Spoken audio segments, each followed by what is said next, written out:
बोलो विष्णु भगवान की जय, माता तुलसी की जय। श्रीमन नारायण नारायण नारायण, भजमन नारायण नारायण नारायण।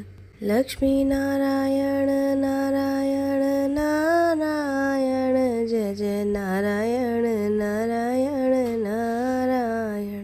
गोविंद जय जय गोपाल जय जय गोविंद, जय जय गोपाल जय जय। राधा रमण हरि गोविंद जय जय। गंगा की जय जय, यमुना की जय जय। गंगा की जय जय, यमुना की जय जय। सरस्वती त्रिवेणी की जय जय। गोविंद जय जय गोपाल जय जय। ब्रह्मा की जय जय, विष्णु की जय जय। ब्रह्मा की जय जय, विष्णु की जय जय। उमापति शिव शंकर की जय जय। उमापति शिव शंकर की जय जय। गोविंद जय जय गोपाल जय जय। रामा की जय जय, श्यामा की जय जय। रामा की जय जय, श्यामा की जय जय। दशरथ नंदन चारों भाइयों की जय जय। दशरथ नंदन चारों भाइयों की जय जय। गोविंद जय जय गोपाल जय जय। गोविंद जय जय गोपाल जय जय। राधा रमण हरि गोविंद जय जय। बोलो विष्णु भगवान की जय। बोलो विष्णु भगवान की जय। बोलो तुलसी माता की जय। बोलो गुरु महाराज की जय। बोलो भाई मेरी सच्चियां जोता वाली माता तेरी सदा ही जय। अर्थ छठा अध्याय। एक समय श्री वेद व्यास जी ने नारद मुनि से पूछा कि हे व्यास जी, सब आश्रमों में गृहस्थ आश्रम श्रेष्ठ क्यों माना गया है? तब व्यास जी ने कहा, जैसे समस्त नदियाँ समुद्र में जाकर आश्रय पाती हैं और सब जीव माता का आश्रय पाकर जीवित रहते हैं, उसी प्रकार भिक्षुक, ब्रह्मचारी, सन्यासी, विद्यार्थी, गुरु पूजक तथा यात्री, ये 6 जीविका रहित होने पर भी गृहस्थों का ही आश्रय पाते हैं। हे नारद, इस संबंध में मैं तुम्हें एक पुरातन इतिहास सुनाता हूँ। प्राचीन काल में उत्तानपाद राजा का उत्तम नाम का एक पुत्र अत्यंत बलवान तथा मदिरा पीने वाला था। राजा बनने पर उसने बहुला नाम वाली स्त्री से विवाह किया। राजा रानी दोनों स्नेह पूर्वक रहने लगे। एक दिन राजा ने वैश्या का नृत्य देखते हुए मदिरा पान किया, साथ ही अपनी स्त्री से मदिरा पीने का आग्रह किया, परंतु रानी ने उसका कहना नहीं माना। तब राजा ने क्रोधित होकर अपने सेवकों को निर्जन वन में रानी को छोड़ आने की आज्ञा दी। अनुचरों ने राजा की आज्ञा का पालन किया। इसके पश्चात राजा ने दूसरा विवाह नहीं किया और रानी के वियोग को सहन करते हुए प्रजा का पुत्र के समान पालन करने लगा। एक दिन एक ब्राह्मण ने राजा के समीप आकर निवेदन किया कि हे राजन, मेरी स्त्री का किसी ने अपहरण कर लिया है। इस कारण मैं अत्यंत दुखी हूँ। अतएव आप उसे तलाश करके मुझे प्राप्त कराने की व्यवस्था करें। राजा ने कहा, मुझे नहीं मालूम कि आपकी स्त्री को कौन, किधर और कहाँ ले गया है। इस स्थिति में उसे ढूंढकर कहाँ से ला सकता हूँ? यह सुनकर ब्राह्मण बोला, राजन, छठा भाग प्राप्त करके आप प्रजा के रक्षक हैं। मेरी स्त्री अपने घर में सो रही थी, वहाँ से उसे कोई हरकर ले गया है। अतएव आपका कर्तव्य है कि आप उसे कहीं से भी ढूंढ कर लाएं। राजा ने कहा, हे विप्र, मैंने आपकी स्त्री को कभी नहीं देखा है और न ही मैं ये जानता हूँ कि वह कैसे रंग, रूप और स्वभाव वाली है। तब मैं उसे कैसे खोज सकता हूँ?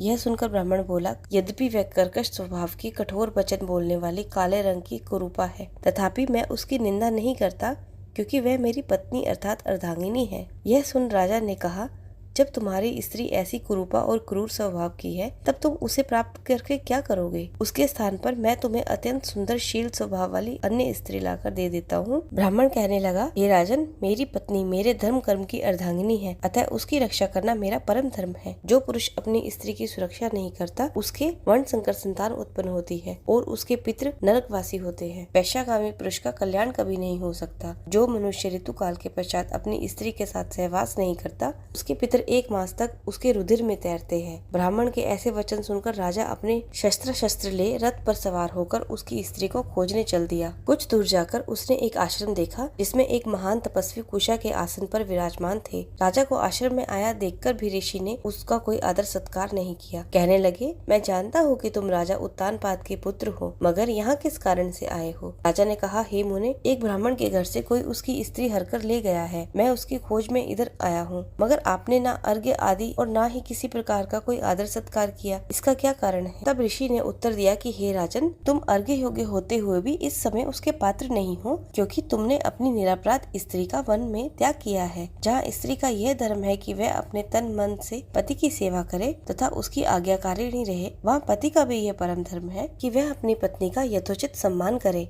जिस घर में स्त्रियों का मान होता है वहाँ देवताओं का वास होता है। इसके विपरीत जहाँ स्त्रियों का अनादर होता है वहाँ सुख शांति कभी नहीं आ सकती। इतना सुन राजा लज्जित होकर पूछने लगे, भगवान, आप भूत भविष्य वर्तमान तीनों काल को जानने वाले हैं, अतएव आप कृपा करके बताइए कि ब्राह्मण की स्त्री को कौन हरकर ले गया है? तब ऋषि ने ध्यान धरकर कहा, राजन, अदिति का पुत्र बलाक नामक राक्षस ब्राह्मणी को हरकर उत्पलावर्त वन में ले गया है, अतएव तुम उसको ढूंढकर ब्राह्मण का सहयोग करवाओ। पश्चात राजा मुनि को प्रणाम करके अपने रथ पर सवार होकर उत्पलावर्त वन में जा पहुंचा। वहां जाकर राजा ने देखा कि एक स्त्री विल फल खा रही थी। ब्राह्मण ने जैसा बताया था वैसा ही रंग रूप देखकर राजा ने उसे पहचान लिया और कहा, हे कल्याणी, तुम कौन हो और इस वन में क्यों आई हो? तब ब्राह्मणी बोली, मैं अत्रिरात की पुत्री तथा विशाल पुत्र की स्त्री हूँ।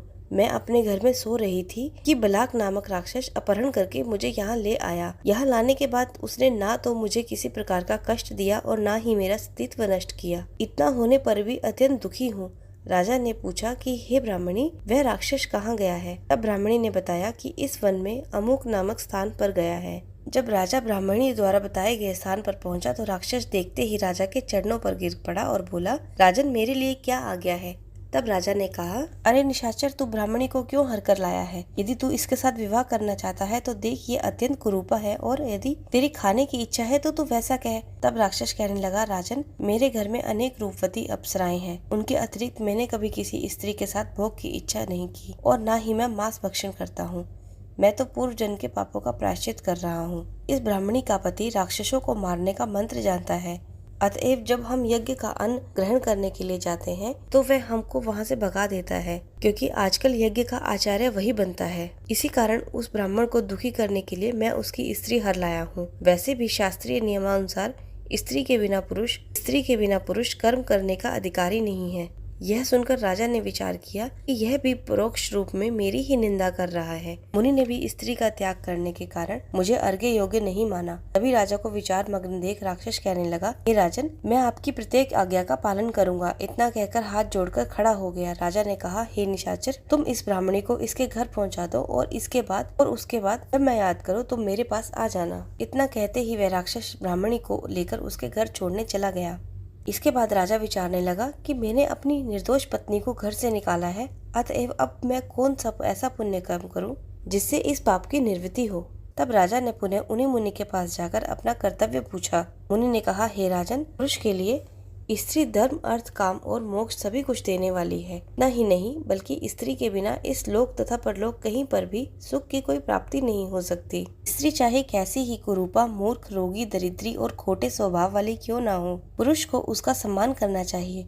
तब राजा कहने लगे कि हे मुने, मैंने अपनी निर्दोष पतिव्रता स्त्री को त्याग दिया है, अतएव अब मैं क्या करूं? तब मुनि ने कहा, हे राजन, तुम्हारी स्त्री को अकेले वन में घूमते हुए देख शतापात नामक नाग उसे पाताल लोक में ले गया है। उस नाग की नंदा नाम की एक कन्या है जिसने उसको घर में छिपा रखा है। यह सुनकर राजा वहां से अपने घर आया।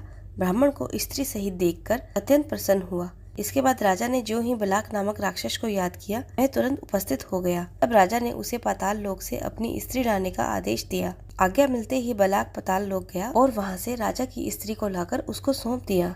तदंतर राजा और रानी स्नेह पूर्वक रहने लगे। नारद जी कहते हैं कि हे राजा पृथु, यह गृहस्थ आश्रम महात्म्य हमने तुमको विस्तार पूर्वक सुनाया। अब और क्या सुनना चाहते हो सो कहो। बोलो विष्णु भगवान की जय, बोलो तुलसी माता की जय। तुलसा जी की आरती।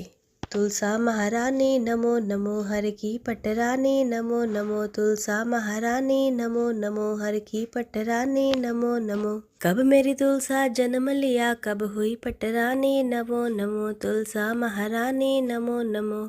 सावन महीने तुलसा जन्म लिया, कार्तिक में हुई पटरानी नमो नमो, तुलसा महारानी नमो नमो। जब मेरी तुलसा हुई सपतरी, तैनू पूजन बामन खतरी, तुलसा महारानी नमो नमो, हर की पटरानी नमो नमो। जब मेरी तुलसा चढ़ी चवारे, श्याम सुंदर नु वाजा मारे, तुलसा महारानी नमो नमो, हर की पटरानी नमो नमो। जद मेरी तुलसा लैया लावा, श्याम सुंदर ने विलैया लावा, तुलसा महारानी नमो नमो, हर की पटरानी नमो नमो। जब मेरी तुलसा बैठी डोले, सारी संगत हर हर बोले, तुलसा महारानी नमो नमो, हर की पटरानी नमो नमो। श्री ब्रह्मा जाइए नमो नमो, श्री कृष्ण भी आइए नमो नमो।